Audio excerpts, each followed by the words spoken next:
The vaccination performance task done by the student Moses Saif Al-Fiasi, 11.1.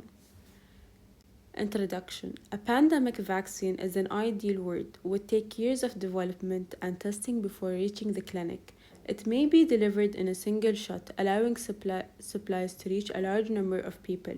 It would also cause no more serious adverse effects, more than a sore arm. It would be simple to ship and store. In the year 2020, scientists began a competition to develop safe and effective drugs in record time.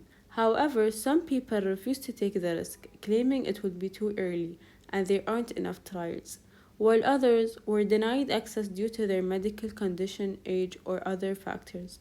Currently, 97 vaccinations are being tested in human clinical trials, as well as at least 89 preclinical coronavirus vaccines. The ideal vaccine. As a biochemist, my duty is to investigate different available vaccines for COVID 19, and the best vaccine I have found based on my research was Pfizer. Pfizer was found in Brooklyn, New York, 1849 as Charles Pfizer and Company by the German chemist and entrepreneur Charles Pfizer and his cousin Charles Erhardt. How well it works. When Pfizer applied for FDA authorizations for its vaccine in December 2020, its initial phase 3 clinical data surpassed expectations with 95% efficacy based on an independent analysis by the FDA. The Pfizer COVID 19 vaccine is FDA approved for use in young people 16 years and older as a two-dose series delivered 21 days apart, as well as the emergency use in children aged 5 to 15 using the same schedule. The second dose in the primary series can be given 3 to 8 weeks following the first dose in the primary series to anyone aged 12 and above. The vaccine dose is 30 mcg for those aged 12 and over, but 10 mcg for those aged 5 to 11. The Pfizer COVID vaccination costs $19 per dose in the United States and roughly $21 in the United Kingdom. Pfizer's pricing in the European Union was approximately $18 per dose before, but prices discussions for a higher price of $23 per dose are ongoing. Talking about storage, it can be stored for up to 1 month. Before mixing, the vaccine may be stored in the fridge between 2 Celsius to 8 Celsius for up to 1 month. After 31 days, at this point, you have to contact the manufacturer for guidance. 65.1% of the world population have received at least one dose of a COVID 19 vaccine. 11.53 billion doses have been administered globally, and 11.31 million are now administered each day. Only 15.2% of people in low-income countries have received at least one dose. How mRNA COVID-19 vaccines work. Understanding the virus that causes COVID-19. Coronavirus, like the one that causes COVID-19, are named for the crown-like spikes on their surface, called spike proteins. These spike proteins are ideal targets for vaccines. So what is the vaccine? The vaccine is made of mRNA wrapped in a coating that makes delivery easy and keeps the body from damaging it. What is mRNA? Messenger RNA or mRNA is genetic material that tells your body how to make proteins. The vaccine does not contain any virus, so it cannot give you COVID-19. It cannot change your DNA in any way. So how does the vaccine work? The mRNA in the vaccine teaches your cells how to make copies of the spike protein. If you are exposed to the real virus later, your body will recognize it and know how to fight it off. After the mRNA delivered the instructions, your cells break it down and get rid of it. To trigger an immune system response, many vaccines put a weakened germ into our bodies, not mRNA vaccines. Instead, mRNA vaccines use mRNA created in a laboratory to teach our cells how to make a protein or even just a piece of a protein that triggers an immune response inside our bodies. That immune response, which produces antibodies, is what protects us from getting infected in the real virus when the real virus enters our body. First, COVID 19 mRNA vaccines are given in an upper arm muscle. The mRNA will enter the muscle cells and insert the cell's machinery to produce a harmless piece of what is called the spike protein. The spike protein is found on the surface of the virus that causes COVID 19. After the protein piece is made, our cell breaks down the mRNA and removes it. Next, our cell display the spike protein piece on the surface. Our immune system recognizes that the protein doesn't belong there. That triggers our immune system to produce antibodies and activate other immune cells to fight off what it thinks is an infection. This is what your body might do to fight off the infection if you got sick with COVID 19. At the end of the process, our bodies have learned how to protect against future infections from the virus that causes COVID 19. The benefit of COVID 19 mRNA vaccines, like all vaccines, is that those vaccinated gain this protection without having to risk a potentially serious consequences of getting sick with COVID 19. Any temporary discomfort experienced after getting the vaccine is a natural part of the process and an indication that the vaccine is working. When your body responds to the vaccine, it can sometimes cause a mild fever, headache, or chills. This is completely normal and a sign that the vaccine is working. The COVID 19 mRNA vaccine production. Early in COVID-19 pandemic, researchers used the state-of-the-art genomic sequencers to quickly sequence the SARS-CoV-2 virus. This sequence was quickly shared with other researchers. This allowed researchers from across the globe to analyze the virus and better understanding how to cause diseases. The speed of the crucial first step enabled to immediate research and development. Once researchers analyzed the virus sequence using cutting-edge bioinformation approaches, they selected the spike protein gene as their vaccine candidate. The spike protein is initial for the virus to approach to the host cell, thereby making an effective anti-agent or target for the immune system to recognize the attack. The genetic sequence is then optimized for the vaccine based on years for previous research on coronavirus.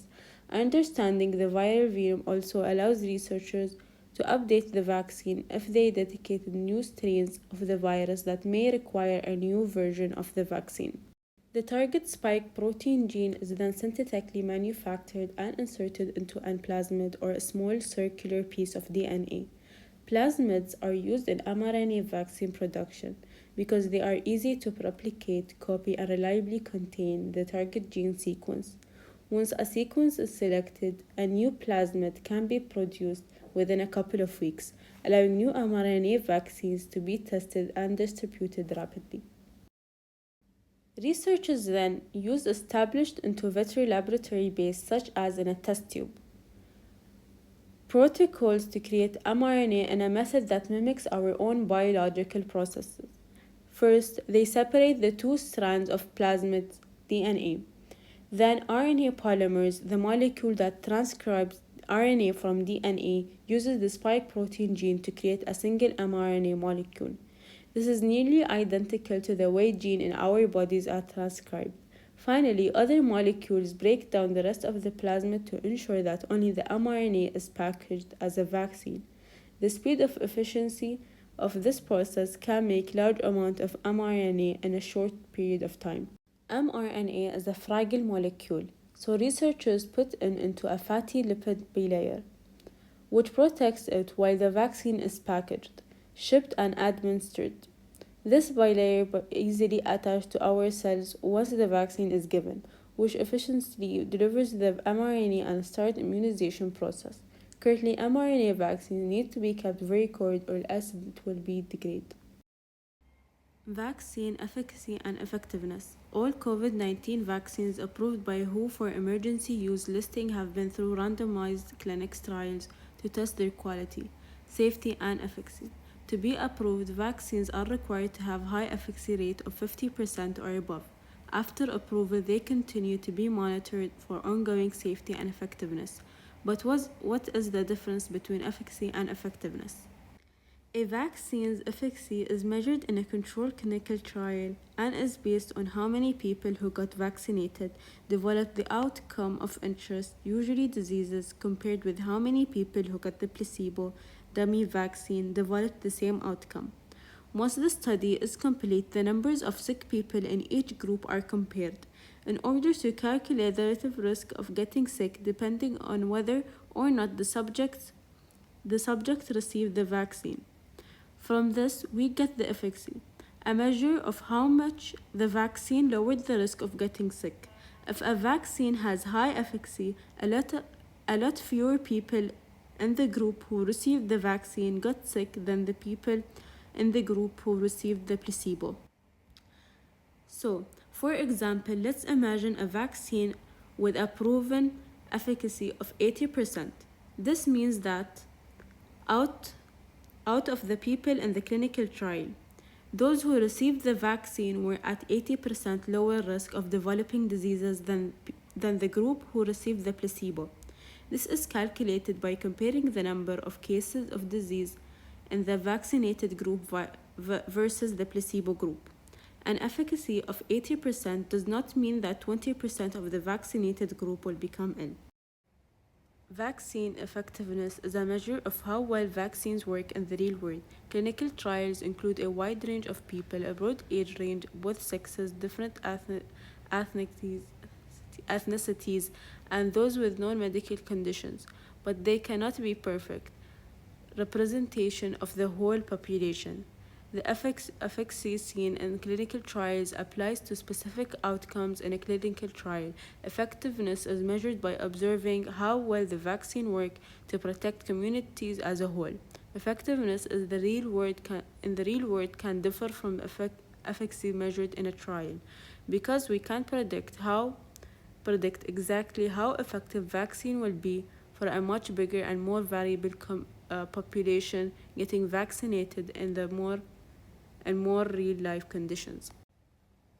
Vaccine protection and timing. Vaccines offer strong protection, but that protection takes time to build. People must take all required doses of a vaccine to build full immunity. For 2 doses vaccines only give partial protection after the first dose. The second dose increases that protection. It takes time before protection reaches its maximum level a few weeks after the second dose. For a 1 dose vaccine, people will have built maximum immunity against COVID-19 a few weeks after getting vaccinated. Vaccine protection and infection. Vaccines can stop most people from getting sick with COVID-19, but not everyone. Even after someone takes all the recommended doses and waits a few weeks for immunity to build up, there is still a chance that they can get infected. Vaccines do not provide full 100% protection, so breakthrough infections, where people get the virus despite having fully vaccinated, will occur. If vaccinated people do get sick, they are likely to have milder symptoms. In general, it is very rare for someone vaccinated to experience severe illness or die. Vaccine protection and transmission. COVID-19 vaccines are crucial tools in the pandemic response and protect against severe deaths and diseases.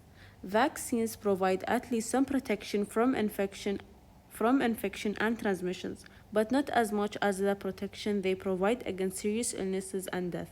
More evidence is needed to determine exactly how well they stop infection and transmission. After being vaccinated, individuals should still keep distance, wearing a mask, keep rooms well clean, avoid crowded, cleaning hands, and coughing into a bent elbow or tissue. Get tested if you are sick, even if you've been vaccinated. The stages of the vaccine development and testing. In the United States, vaccines development and testing follow a standard set of steps. The first stages are exploratory in nature. Regulation and oversight increases as the candidate vaccine makes its way through the process. First step, laboratory and animal studies. Preclinic stages. Preclinical studies use tissue culture or cell culture system and animal testing to assess the safety of the candidate vaccine or ability to provoke the immune system. Animal subjects may include mice and monkeys. These studies give researchers an idea of the cellular response they might expect in humans. They may also suggest a safe starting dose for the next phase of research as well as a safe method of administering the vaccine. IND application. A sponsor, usually private company, submits an application for an investigational new drug (IND). The U.S. Food and Drug Administration. The sponsor describes the manufacturing and testing process, summarizes the laboratory reports, and describes the proposed study.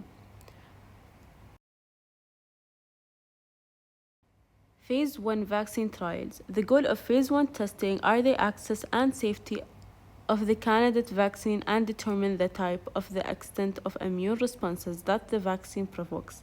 In a small minority of Phase 1 vaccine trials, researchers may use the challenge model attempting in an infect participants with the pathogens after the experimental group has been vaccinated.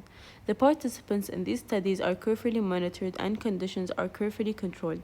In some cases, an attenuated or modified version of the pathogens is used for the challenge. A promising Phase 1 trial will progress to the next stage. Phase 2 vaccine trials. A larger group of several hundred individuals participates in Phase 2 testing. Some individuals may belong to groups at risk of acquiring the diseases. These trials are randomized and well-controlled and include a placebo group. The goal of Phase 2 testing are study the candidate vaccine safety, proposed doses, schedule of immunization, and method of delivery. Phase 3 vaccine trials. On Phase 3 goal is to access vaccine safety in a large group of people, create rare side effects might not serve the small and the smaller group of subjects tested in earlier phases. For example, suppose that an adverse event related to a candidate vaccine could occur in one of every 10,000 people. To detect the significant difference for a low frequency event, the trial would have to include 60,000 subjects, half of them in the control or not vaccine group. Next step, approval and licensure. After a successful Phase 3 trial, the vaccine developer will submit a biological license application to the FDA. The FDA will then inspect the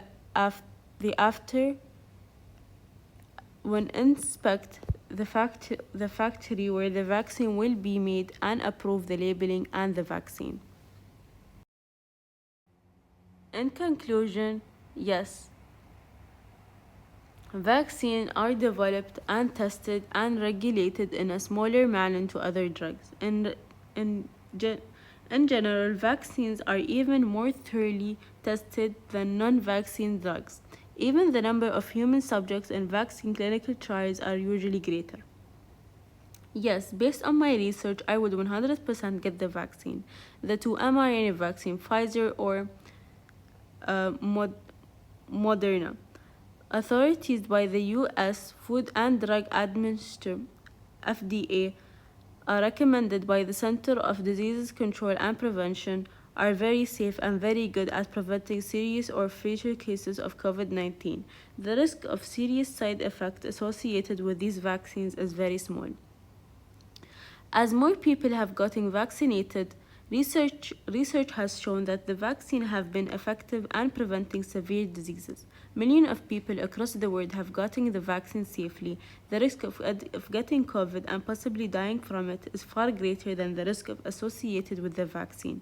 The more people who would vaccine, the safer we are all. Thank you for listening.